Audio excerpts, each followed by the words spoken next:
back for another episode of Knitting, Science, and Craft. Today we're going to learn how to knit daisy stitch or DS.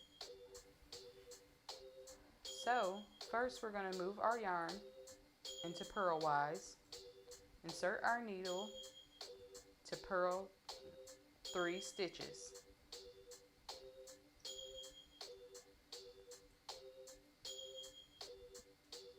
And we're going to purl.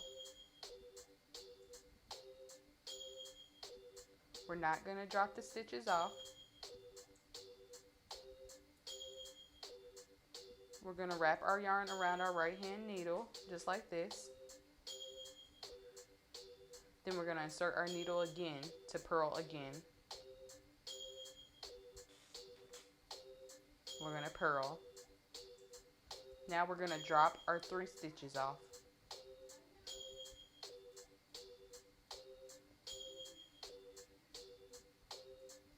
And now we have 3 stitches.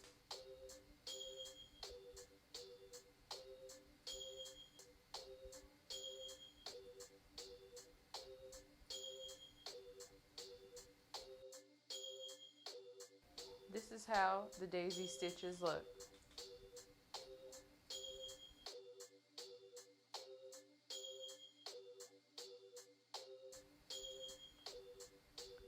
Thanks for watching Knitting, Science, and Craft.